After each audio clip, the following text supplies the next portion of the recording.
नमस्कार, रीवा 24 के ताजा तरीन अंक के साथ मैं शैलेंद्र। सबसे पहले प्रमुख खबरें। ढेकहा में हुई अंधी हत्या का पुलिस ने किया खुलासा। महज 1400 रुपए के लिए की गई थी हत्या। घर से मेला करने निकली महिला की संदिग्ध परिस्थितियों में हुई मौत। 5 दिन बाद पति की हुई जानकारी। शादी की खुशियां मातम में बदली। हाई टेंशन टावर पर लटका भतीजे का चाचा। और रीवा के 65 वर्षीय टेनिस खिलाड़ी मास्टर्स टेनिस टूर्नामेंट खेलने यूएसए के फ्लोरिडा होंगे रवाना। इन खबरों सहित अन्य खबरें विस्तार से। ट्रांसपोर्ट नगर में हुई अंधी हत्या का पुलिस ने खुलासा कर दिया है। पुलिस ने बताया कि महज 1400 रुपए के लिए इस गंभीर वारदात को अंजाम दिया गया था। शहर के भीतर हुई इस घटना को बड़ी वारदात मानते हुए पुलिस अधीक्षक ने अलग अलग टीमें गठित की, जिसमें सीएसपी ऋतु उपाध्याय के नेतृत्व में गठित टीम ने घटनास्थल के आसपास लगे तकरीबन 150 से अधिक सीसीटीवी फुटेज को खंगालते हुए आरोपी की न सिर्फ पहचान की बल्कि उसे गिरफ्तार कर पूरी वारदात का खुलासा कर दिया। पुलिस के मुताबिक युवक की हत्या के आरोप में खैरी नई बस्ती निवासी कृष्ण उर्फ किस्सू साकेत को गिरफ्तार किया गया है, जिसने पूछताछ में हत्या के वारदात को अंजाम देना बताया है। पुलिस की माने तो आरोपी ने महज 1400 रुपए के लिए युवक की हत्या की, जिसने बीच सड़क में युवक की पीट कर हत्या करने के बाद उसकी पहचान छुपाने के लिए सर को पत्थर से कुचल दिया था। ये 6 फरवरी को हमें जानकारी मिली कि एक बॉडी मिली है और जिसके सर पे पत्थर से ऐसा लगा कि बड़ी भारी वस्तु से उसके सर पे चोट पहुंचाई गई है, जिससे उसकी मृत्यु कारित हुई है। और कहीं ना कहीं उसका आइडेंटिटी छुपाने की को देखते हुए उसका मर्डर किया गया है, जिसके आधार पर तत्काल ही सीएसपी ऋतु उपाध्याय की नेतृत्व में टीआई सिविल लाइन से होता और बाकी टीम एक्टिवेट हो गई थी और लगातार इसकी विवेचना की जा रही थी। इसमें सर्वप्रथम चैलेंज हमारे सामने 2-3 थे। पहला था कि जो मृतक है उसकी पहचान कैसे होगी, क्योंकि पूरा उसका चेहरा पत्थर कुचलने की वजह से चेहरा स्पष्ट नहीं था। दूसरा था कि कारण क्या था और अपराधी कौन था। तो उसके आधार पर पूरी तकनीकी साक्ष्य मुखबिर साक्ष्य एकत्रित किए जा रहे थे और टीम ने करीब 200 से अधिक लोगों से पूछताछ किया। 100 से अधिक कैमरा उन्होंने देखा। लगातार पूरी टीम लगी रही और उसके बाद फिर उसमें आइडेंटिफाई हुआ कि ये व्यक्ति एक आरोपी ने इसको मारा है और इसको बॉडी को पैर से घसीटते हुए उसको जगह पे ठिकाने लगाने के लिए किया है और पत्थर मारा उसको। और जिसके आधार पे फिर जो मृतक है उसकी पहचान के लिए भी पूछताछ की गई तो पता चला कि ये व्यक्ति जो मृतक है उसने एक जगह से शराब दुकान से कुछ शराब खरीदा था और फिर वहां से और पूछताछ किया गया तो पता चला कि एक कल्ला गांव के संबंधित शायद ये व्यक्ति होगा। तो वहां पता किया गया और तो वहां से फिर उसका पहचान हमको अरविंद पटेल के रूप में हुई थी, जो यहाँ पे रीवा में रहते मजदूरी करता है। और उसके उपरांत ये लगा कि कहीं ना कहीं सर पे वार किया गया, पहचान छुपाई गई, कोई नोन होगा जिसने इस हत्या को कारित किया था। तो इस आधार पर पूछताछ की गई, पूरे गाँव से पूछा गया कि कहीं इसकी किसी दुश्मनी हुई, तो वो भी नहीं निकल के आ रहा था। तो लेकिन लगातार पूरी टीम एक्टिव रही और विभिन्न कारणों पर समीक्षा किया गया। जो आरोपी था उसको भी पहचान करने की कोशिश की और उसके आधार पे हमको कुछ मुखबिरों से जानकारी मिली कि एक किस्सू साकिब नाम का एक व्यक्ति है, जो है वहाँ का लगातार अपराधी है, उस एरिया का चौहटा और इधर का अपराध करता रहता है और उसने संभवतः इस घटना को कारित किया है। और फिर जब किस्सू साकिब के चेहरा और जो हमारे फुटेज है उसका मिलान किया गया तो कहीं ना कहीं हमको भी हमारा डाउट उससे क्लियर हुआ और जिसके आधार पर फिर जब उससे पकड़ के उससे पूछताछ की गई तो उसने पूरी घटना को कबूल करना बताया है और उसको उसने शराब उनके नशे के बीच में उनका विवाद हुआ था। उसने कुछ उससे पैसे भी छीने थे, जिसका जब विरोध किया था मृतक ने तो उसके ऊपर उसने पत्थर पटक दिया था और जिसके आधार पर उसकी मृत्यु हुई थी।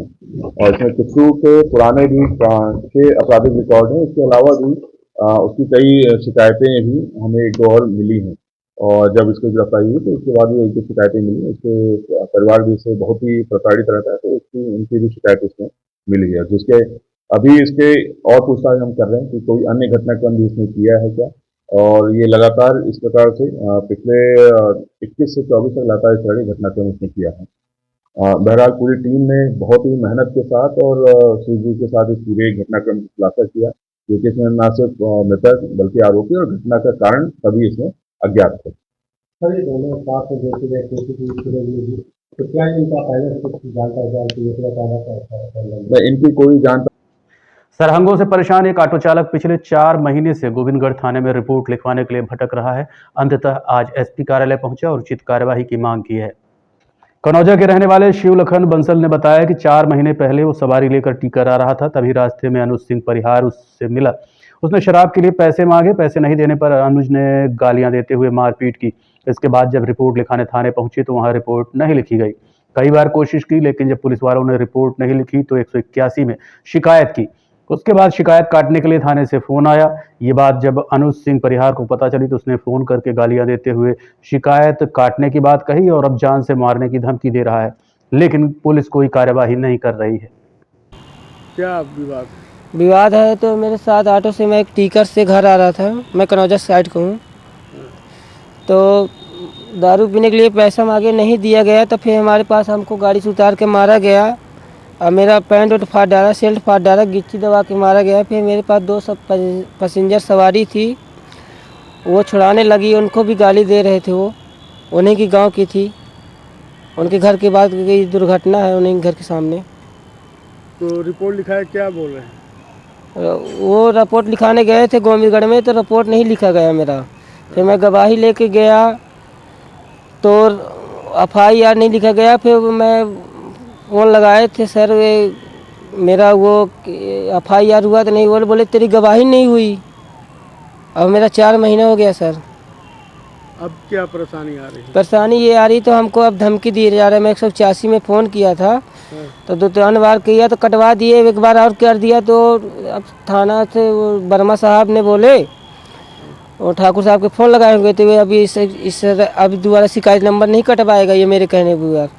तो अब ठाकुर धमकी दिए थे मादर चौथ FIR नंबर वो 184 जो फ़ोन लगा हुआ सर, तो वो कटवा लेनी। तो चुरहटा थाना अंतर्गत भतीजे की शादी के एक दिन पहले ही हाई टेंशन टावर पर लटक कर चाचा ने जान दे दी। घटना के कारण अज्ञात बताए जा रहे हैं। चुरहटा थाना अंतर्गत एक परिवार की खुशियां उस समय मातम में बदल गईं जब परिवार का ही एक युवक हाई टेंशन लाइन में लटक गया। घटना को लेकर परिजनों ने बताया कि भतीजे की शादी होनी थी। घटना के एक दिन पहले हल्दी रस्म और मंत्री पूजा हुई, जिसके बाद चाचा भागवेंद्र सिंह पंप में पानी लगाने को बोलकर घर से निकले, लेकिन जब काफी समय बीत गया और नहीं लौटे तो परिजनों ने तलाश की। जब पहुंचे तो देखा कि हाई टेंशन में लटके हुए हैं और सांसें चल रही हैं, जिसके बाद किसी तरह से नीचे उतार कर उन्हें अस्पताल ले जाया गया, जहां डॉक्टरों ने उन्हें मृत घोषित कर दिया। परिजनों का कहना है कि ऐसा कदम उन्होंने किस लिए उठाया, इसके बारे में कोई ठोस जानकारी नहीं है। ये क्या घटना हुई, कैसे हुई? ये सर घटना हुई जैसे हम लोगों के यहाँ कार्यक्रम था हल्दी रस्म मंत्री पूजन, शादी के एक दिन पहले का होता है कार्यक्रम। तो 6-6:15 बजे के आसपास ये मंत्री पूजा करवा के ये पंप देखने के लिए, पंप चलाने के लिए पानी लगाते हैं। यहाँ से 1 किलोमीटर 1 किलोमीटर से 1 किलोमीटर का रेंज है वहाँ पर डिस्टेंस। तो वहाँ वो गए, मैंने पंप को देखने के लिए पानी कहाँ चल रहा है क्या नहीं। बोले 1 आध घंटे 1.5 घंटे से आते हैं। तो फिर वो आए नहीं। 1 आध 1.5 घंटे हल्दी रस्म चल रहा था कार्यक्रम इधर। तो हम लोग क्या किए फिर कि चलो देख के आते हैं। इलेक्ट्रिक वाले में तो खतरा रहता है, पंप है भाई ये है, तो वहाँ चलो देख के आते हैं। बोले थे जल्दी आएंगे लेकिन आए नहीं। तो फिर जाके देखे वहाँ पास, तो जो पंप हाउस है जहाँ पंप है तो वहाँ पास सकरी लगी थी। लाख वैसे लगा होना चाहिए, मैंने नहीं रहे तो वहाँ पास जब लाख लगा नहीं लगा था, सकरी लगी थी। तो हम लोग जहाँ पाइप पश्चिम दिशा में आहरी के पंप हाउस के पश्चिम दिशा में पाइप था तो पाइप गए, वहाँ भी नहीं मिले। फिर हम लोग क्या किया, ढूंढना चालू कर दिए। चारों तरफ बगिया है, यही खेत के कॉर्नर में टावर लाइन का 33,000 वोल्टेज का लाइन गई है। तो घूमते घूमते जब उधर हम लोग गए तो वहाँ वो हैंग थी। हाँ, फांसी में लटक रहे लेकिन छटपटा रहे थे। उनका मतलब थोड़ा वो था, गर्म भी बॉडी थी। तो हम लोग नीचे से हाथ लगाए और ऊपर से रस्सी को खोल के नीचे। हाँ, आज शादी थी भतीजे की, आज उन्हीं के भतीजे की शादी थी उन्हीं के। हम कारण क्या था, काहे के लिए? कारण के लिए सर कुछ नहीं, अभी कारण के लिए कैसे कुछ विवाद वगैरह तो कुछ ऐसा नहीं। फंक्शन में अभी मंत्री पूजा करवा के गए ही थे कि पंप चला देख के आते हैं। हल्दी रस्म अभी तो चल रही थी, समझ गए ना। तो वो बोले जाके थोड़ा मैं देख के आता हूँ। तो जब आए नहीं, लेट हो गए तो फिर हम लोग गए। जहाँ फांसी लगाए थे वहाँ कमरे के अंदर थे कि बाहर? कमरा नहीं, वो टावर लाइन होता है ना, 33,000 वोल्टेज का लाइन गया तो वहाँ उसमें दूसरे पिलर में, हाँ उसी में लटक रहे थे लेकिन छटपटा रहे थे। गर्म था शरीर। तो हम लोग क्या करें, जल्दी से नीचे से हाथ लगा के घर से महिला करने निकली महिला की संदिग्ध परिस्थितियों में मौत हो गई, जिसकी जानकारी महिला के पति को 5 दिनों बाद हुई। घटना के संबंध में मृतक के पति प्रदीप कोल ने बताया कि 7 फरवरी को उसकी पत्नी रामबन मेला करने के लिए गई थी, लेकिन उसके पास समय नहीं था, इसलिए वो नहीं जा सका, तो उसकी पत्नी अकेले ही घर से चली गई। इसके बाद 5 दिन बाद अस्पताल से फोन आया कि तुम्हारी पत्नी का निधन हो गया है। जब अस्पताल पहुंचा तो बताया गया कि यहाँ कुछ अज्ञात लोग उसे छोड़कर चले गए हैं। उसने बताया कि उसकी पत्नी का शरीर बुरी तरह से चोटिल था, हाथ, पैर, गर्दन व चेहरे में काफी चोटें आई थी। उसकी पत्नी इस घटना का शिकार कैसे हुई उसे कुछ नहीं पता है। घर से साथ में उसकी बच्ची भी गई हुई थी। घटना के पहले वो अपनी बहन के घर भी रुकी, लेकिन उसके बाद वहां से कब निकली इसके बारे में उसे कोई जानकारी नहीं है। फिलहाल पुलिस अब मामले की जांच कर रही है। बोले मम्मी आ रही है हमारी मेला करने, तो मैं भी जाऊंगा। हम बोले चले जाओ, हो गया। हमारे पास तो टाइम नहीं है। अब क्या जाने कि सर रात को चली जाएगी कि दिन के चली जाएगी। तो आपको कब पता चला कि हॉस्पिटल में है? हमको परसों पता चला है।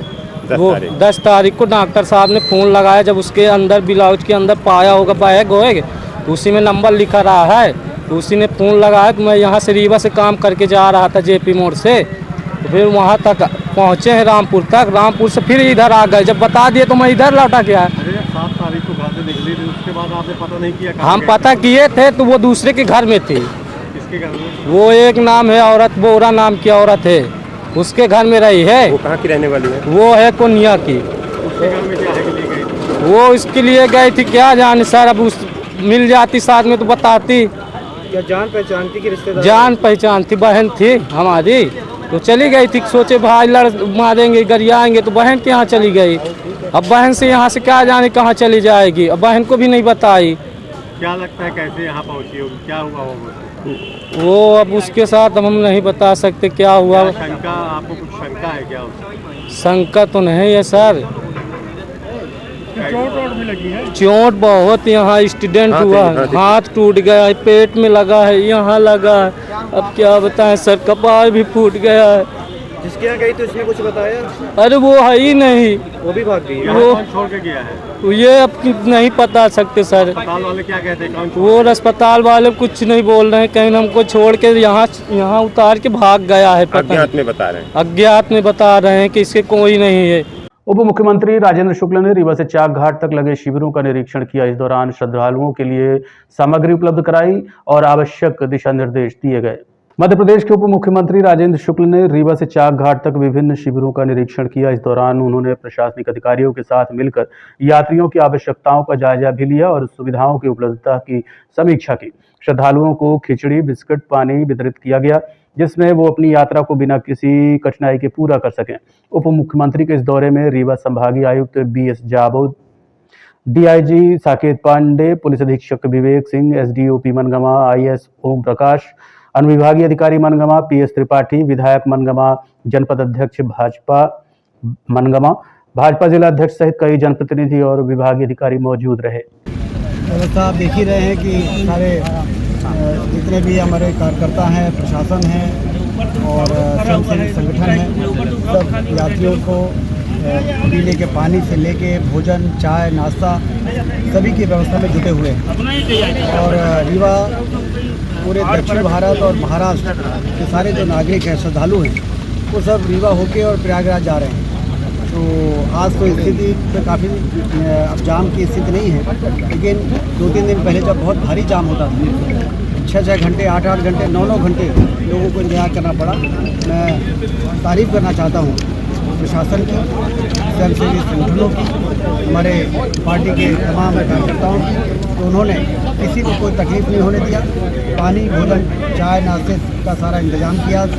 हमारी जो मेडिकल की टीम है, उन्होंने भी यदि कोई बीमार हो रहा है या किसी का BP हाई हो रहा है, उनकी भी इंतजाम किया। तो उस कठिन दौर को बहुत अच्छे से संभाला। इसके लिए हमारे मुख्यमंत्री डॉक्टर मोहन यादव जी ने सतत निगरानी भी की, प्रशासन के साथ वीडियो कॉन्फ्रेंसिंग की, हम सारे लोगों को भी लगाया। तो आज काफ़ी ऐसा लगता है कि जितनी ये राष्ट्रीय राजमार्ग हैं, आपके जनप्रतिनिधि और प्रशासनिक अधिकारी दोनों इनकी व्यवस्था पर है संलग्न लगे हुए हैं, पूरी तरह से लगे हुए हैं। और जब हम फीडबैक लेते हैं तेलंगाना, कर्नाटक, महाराष्ट्र के जो यात्री हैं, श्रद्धालु हैं, तो वो दोनों हाथ ऊपर उठाकर प्रसन्नता व्यक्त करते हैं। और मध्य प्रदेश में जो उनकी आवभगत हो रही है, उनकी देखभाल हो रही है, उसके खुले हृदय से धन्यवाद देते हैं। प्रतिबंधित थाई मछली के बिक्री की सूचना पर उप संचालक मत्स्य विभाग द्वारा आज रीवा और बेला की दुकानों का औचक निरीक्षण किया गया और इसके दुष्प्रभावों को लेकर जानकारी दी गई। काफी दिनों से सूचना मिल रही थी कि शहर के समीप बेला और रीवा में कुछ जगहों पर प्रतिबंधित थाई मछली बिक रही है, जिसके बाद आज उप संचालक मत्स्य उद्योग डॉक्टर अंजना सिंह द्वारा मछली मार्केट रीवा और बेला की कुछ दुकानों में जाकर आकस्मिक निरीक्षण किया गया और मछली विक्रेताओं को जहरीली थाई मागुर मछली से होने वाले नुकसान के बारे में समझाइश दी गई एवं मत्स्य विक्रेताओं को इस मछली के पालन विक्रय पर भारत सरकार के द्वारा प्रतिबंध एवं विक्रय करते पाए जाने पर चालान करते हुए जुर्माने के प्रावधान के बारे में भी बताया गया। आपको बता दें कि थाई मागुर मछली एक मांसाहारी मछली है। ये सड़े गले मांस खाकर जल्दी बड़े होने वाली मछली है, इसलिए मत्स्य पालक इसे आसानी से पाल लेते हैं। इसको पालने में कम खर्च आता है। ये सिंगल कांटे की मछली है, इसलिए मछली खाने वाले इसे पसंद भी करते हैं, परंतु वो इसके अंदर पाए जाने वाले हानिकारक तत्वों से अनभिज्ञ हैं। इस दौरान उप संचालक डॉक्टर अंजना सिंह के द्वारा बताया गया कि विभाग द्वारा समय समय पर समाचार पत्रों एवं डिजिटल प्लेटफॉर्म के माध्यम से जनता एवं मत्स्य विक्रेताओं को यह जानकारी प्रदान की जाती है कि थाई मागुर मछली में heavy metal, zinc, lead, chromium आदि पाए जाते हैं, जो इंसान के शरीर में स्लो पॉइजन की तरह काम करते हैं।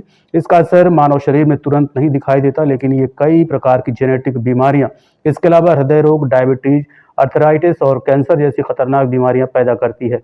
ये मछली एक धीमा जहर है, इसलिए भारत सरकार की एनजीटी द्वारा इस मछली के पालन, विक्रय, आयात, निर्यात पर पूर्णतः प्रतिबंध लगाया गया है। डॉक्टर सिंह द्वारा जनता से अपील की गई है कि इस मछली का सेवन न करें, ये आपके स्वास्थ्य के लिए हानिकारक है। साथ ही भविष्य में मत्स्य विक्रेताओं को इस मछली के बेचने पर कार्रवाई करने की चेतावनी भी दी है। हम इनको सिर्फ समझा रहे हैं और इन्हें अभी बहुत जगह नॉलेज नहीं। जैसे आज हमारा बेला पॉइंट में हमारी ड्यूटी थी, मेला कुंभ दर्शन में, वहाँ पे हमारी ड्यूटी थी, तो मैं बेला में भी गई और वहाँ भी लोगों से पूछा कि जो मछली विक्रेता, उन लोगों ने कुछ रखे भी थे, पर उनको आइडिया ही नहीं है कि इसमें वैन है। तो उनको आज हमने समझा दिया, नोटिस दे दी कि आज के बाद आप इसको सेल नहीं करोगे। मेरा कहने का मतलब ये है, जो पाल के रखे हुए, काफ़ी भारी संख्या में पाल के रखे, उनके ऊपर क्या कार्रवाई की जा रही है? जहाँ हमको सूचना मिलती है कि यहाँ पे पाल के रखी गई है, हालांकि चोरी छुपे ही करते हैं, जो जानते हैं वो चोरी छुपे ही करते हैं, पर जैसे हमें सूचना मिलती है कि वहाँ मछली विक्रय हो रही है, तो जैसे ही सूचना मिलती है हम जाके वहाँ छापा मारते हैं। हालांकि इसकी लंबी प्रोसेस होती है, क्योंकि इसको फिर हमको डिमोलिश करना पड़ता है, इसका विनिष्टीकरण, मतलब इसको हमको गड्ढे में खोद के गड़वाना पड़ता है, तो एक लंबी प्रक्रिया हो जाती है। पुलिस की भी हेल्प लेनी पड़ती है और नगरीय निकाय होते हैं, उनकी भी हमको हेल्प लेनी पड़ती है, तो हम यही करते हैं। तो संबंधित व्यक्ति के ऊपर क्या कार्रवाई होती है? संबंधित व्यक्ति को जुर्माना होता है, संबंधित व्यक्ति को जुर्माना होता है, उस पर चालान कर दिया जाता है पुलिस के द्वारा। ये होता है, लेकिन पहली बार में तो हम सिर्फ उनको।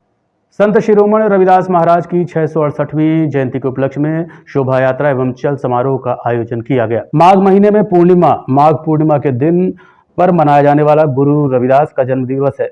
ये रविदास पंथ धर्म का वार्षिक केंद्र बिंदु है, जिस दिन अमृत वाणी गुरु रविदास जी की पढ़ी जाती है और गुरु के चित्र के साथ नगर में संगीत, कीर्तन, जुलूस निकाला जाता है। इसके अलावा श्रद्धालु पूजन करने के लिए नदी में पवित्र डुबकी लगाते हैं। उसके बाद भवन में लगी उनकी छवि की पूजा की जाती है। रविदास जयंती रविदास जी के जन्म का प्रतीक है। रविदास जी की जाति प्रथा के उन्मूलन में प्रयास के लिए माने जाते हैं। उन्होंने भक्ति आंदोलन में भी योगदान दिया है और कबीर के अच्छे दोस्त के रूप में पहचाने जाते हैं। रविदास पंथ का पालन करने वाले लोगों में रविदास जयंती का विशेष महत्व है। इसमें न केवल रविदास का अनुसरण करने वाले लोग हैं, बल्कि अन्य वो लोग जो किसी भी तरह से रविदास का सम्मान करते हैं, जैसे कुछ कबीर पंथियों, सिखों और अन्य गुरुओं के अनुयायी भी शामिल हैं। रविदास जयंती के अवसर पर देश भर में इनके अनुयायी कई तरह के कार्यक्रम करते हैं। इसी कड़ी में आज रीवा में भी कलेक्ट्रेट परिसर से संत शिरोमणि गुरु रविदास महाराज सत्संग भवन पटकन टोला गड़रिया तक भव्य शोभा यात्रा और रैली का आयोजन किया गया। इस दौरान हजारों की संख्या में श्रद्धालु उपस्थित रहे और नाचते गाते गंतव्य तक पहुंचे। पूरे धूमधाम से हर्षोल्लास के साथ मनाई जा रही है। उसी के तारतम्य में आज रविदास समाज संगठन के साथ साथ विभिन्न सामाजिक संगठन के नेतृत्व में ये हमारी रविदास जयंती की शोभा यात्रा निकाली जा रही है। बहुत हर्षोल्लास के साथ, धैर्य और साहस के साथ, और हम सब लोग जो है तो अपने एक अनुशासन के साथ यहाँ से रैली प्रस्थान करेंगे और हमारा जो गड़रिया में रविदास धर्मशाला है वहाँ पे हमारे रैली का समापन होगा। अभी हमारा कार्यक्रम वहाँ पे संपन्न होगा। रविदास जयंती आज पूरे हर्षोल्लास के साथ पूरे देश में मनाई जा रही है और हम लोग रीवा में भी सभी समाज संगठन मिलके यहाँ से अम्बेडकर पार्क से लेके यहाँ से हम लोग गरडिया में जाकर समापन करेंगे और पूरे लगभग बड़े हल्दी साल मनाई जा रही है इसमें। ये Rewa 24 news city cable network. मिलते हैं इस छोटे से ब्रेक के बाद। हड्डी जोड़ एवं रीढ़ रोग तथा स्त्री रोग एवं प्रसूति रोग का इलाज एक ही छत के नीचे। विघ्नहर्ता hospital and trauma centre, hotel landmark के पास, रतहरा, रीवा। डॉक्टर संतोष सोनी, पूर्व चिकित्सक, बॉम्बे हॉस्पिटल, मुंबई। हड्डी जोड़ एवं रीढ़ रोग विशेषज्ञ, छोटे चीरे एवं दूरबीन विधि द्वारा हाथ तथा पैर की हड्डियों का ऑपरेशन। गठियाबात, जटिल एवं बिगड़े हुए फ्रैक्चर का बेहतर इलाज करते हैं डॉक्टर संतोष सोनी। विघ्नहर्ता हॉस्पिटल ट्रॉमा सेंटर में ही स्त्री एवं प्रसूत रोग विशेषज्ञ डॉक्टर शैलजा सोनी भी उपलब्ध हैं, जिनकी देखरेख में नॉर्मल डिलीवरी, सिजेरियन ऑपरेशन एवं बच्चेदानी से संबंधित ऑपरेशन की बेहतर सुविधा। संतानहीन दंपत्ति तत्काल संपर्क करें। विघ्नहर्ता hospital and trauma centre, hotel landmark के पास, रतहरा, रीवा। सुविधाजनक एवं सफल इलाज हेतु आज ही संपर्क करें। विघ्नहर्ता hospital and trauma centre, hotel landmark के पास, रतहरा, रीवा। मोबाइल नंबर 7828781983 अथवा 8462956774 पर। रीवा के ओपी दीक्षित भारत की ओर से मास्टर्स टेनिस टूर्नामेंट खेलने यूएस के फ्लोरिडा रवाना होंगे, जिनके नाम की घोषणा बीती रात की गई। पूरी दुनिया में मास्टर्स टेनिस एक बड़ी प्रतियोगिता मानी जाती है। इसमें भाग लेना हर टेनिस खिलाड़ी का सपना होता है। रीवा के OP Dixit ITF masters tennis tournament खेलने अमेरिका के फ्लोरिडा जाएंगे, जहां 4 सदस्यीय टीम में उनका भी नाम शामिल है। ओपी दीक्षित, जिनकी उम्र 65 साल की है, भारत में दूसरे नंबर की रैंकिंग में है। वहीं सिंगल्स में पूरी दुनिया में 110वें नंबर और डबल्स में पूरी दुनिया में 48वें नंबर के खिलाड़ी हैं। ITF मास्टर टेनिस टूर्नामेंट खेलने अमेरिका के पाम बीच गार्डन फ्लोरिडा जाएंगे, जहां ये प्रतियोगिता 11 से 16 मई तक खेली जाएगी। इस उपलब्धि के लिए हमने उनसे बात की। ये वर्ल्ड मास्टर्स टेनिस टूर्नामेंट का वर्ल्ड चैंपियनशिप है। USA में फ्लोरिडा जगह है, वहाँ पाम बीच गार्डन्स में ये टूर्नामेंट होगा 11 मई 2025 से। कितने खिलाड़ियों का सिलेक्शन हुआ, आपकी कौन सी रैंकिंग है? तो वर्ल्ड मास्टर्स टूर्नामेंट रिप्रेजेंट करने के लिए इंडिया से 4 लोगों का सिलेक्शन हुआ है, जिसमें अजीत भारद्वाज साहब हैं, मैं दूसरे नंबर पर ओपी दीक्षित हूँ, तीसरे नंबर पर ललित शर्मा जयपुर के हैं और राकेश कोहली साहब मेरठ के हैं। राकेश कोहली साहब हमारी टीम के कैप्टन होंगे। कौन सी उपलब्धियां हैं आपकी, कौन कौन सी उपलब्धियां वर्तमान में रैंकिंग? वर्तमान में मेरी वर्ल्ड रैंकिंग 110 है सिंगल्स में और 48 है डबल्स में।